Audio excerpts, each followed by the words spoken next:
Mais en fait, pourquoi pas? C'est-à-dire, tant que le film n'est pas fait, maintenant, je peux vous répondre. Avant, effectivement, je me suis posé la question, pourquoi?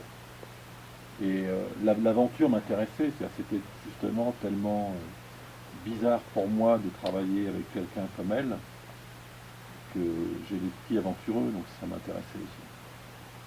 Puis j'avais déjà travaillé avec des comédiens professionnels, dans 29 Palms, c'était des comédiens, donc je connais un peu la difficulté de travailler avec eux. Finalmente, pues, ¿por qué no? Es una pregunta que ya se había hecho antes y le interesaba esta aventura, puesto que era algo curioso trabajar con alguien como ella.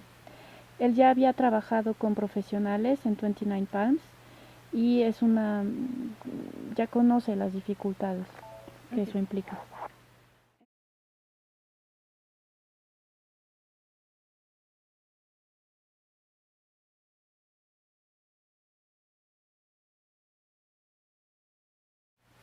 Bah, je l'ai choisi en fait compte à partir de l'âge de Juliette Binoche. Alors, je ne voulais pas vieillir Juliette Binoche, donc j'ai pris finalement Camille Claudel, au même âge que Juliette Binoche.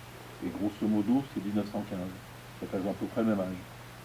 Donc comme ça, en filmant Juliette Binoche maintenant, avec son visage d'aujourd'hui, je pouvais peut-être filmer Camille Claudel au même âge. Pues fue por la edad de Juliette Binoche.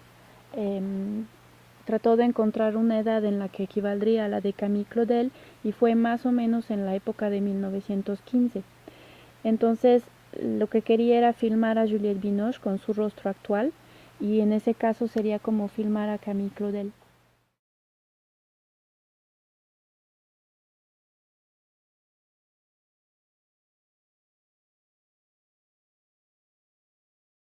Ah, c'est évident, hein. Ça c'est clair, hein. C'est cette relation-là, c'est-à-dire c'est le moment où le génie rejoint son contraire. C'est-à-dire il y a la connexion du cerveau. D'ailleurs c'est ce que dit Paul. Il dit que l'activité artistique est une activité dangereuse parce qu'elle met l'imagination et la sensibilité à un tel régime qu'ils atteignent les zones les plus dangereuses, justement où ça bascule dans l'abandon et dans la folie. C'est là où Camille Claudel a été. Et c'est là où beaucoup d'artistes vont, c'est-à-dire qu'on frôle toujours le moment de passer de l'autre côté. Parce on est extrême, c'est l'extrémité du monde en fait. Donc la frontière est ténue et si on n'est pas solide, on peut tomber. Obviamente, puesto que esta relación es un momento en que la genialidad toca su contrario. Entonces, la actividad artística es algo muy peligroso, puesto que la imaginación y la sensibilidad están en un régimen muy fuerte y se acercan a esta zona de peligro.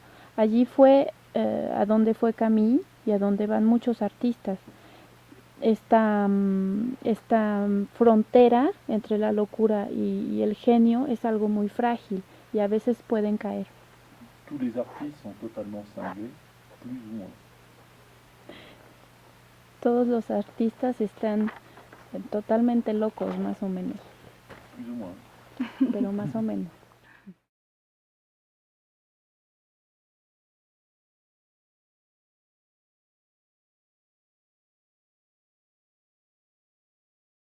Ça, j'en reviendrai. Je pense que le public, moi je suis le gardien de mon style, en fait. Donc je surveille ça.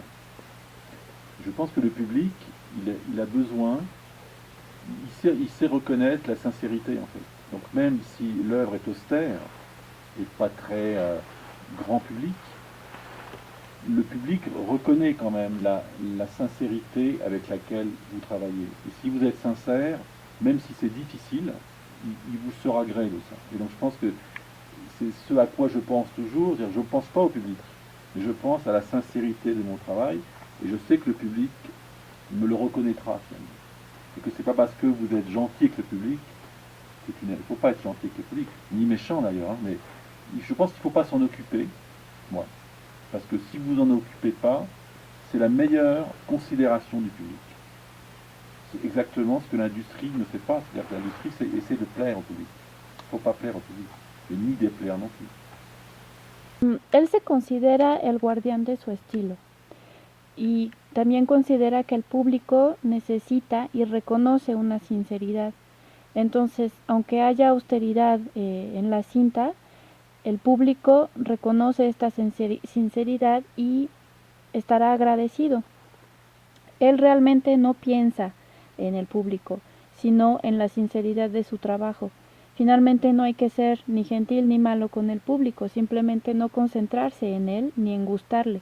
Y la industria del cine es lo que trata de hacer, de agradarle al público. Le pianiste russe Richter disait toujours qu'il jouait pour lui, pas pour le public. Et le public trouve Richter génial parce que justement il est dans l'intensité, dans la sincérité de jouer pour lui. El pianista ruso Richter decía que él tocaba para sí mismo, no para el público, y la genialidad estaba justamente en esa intensidad.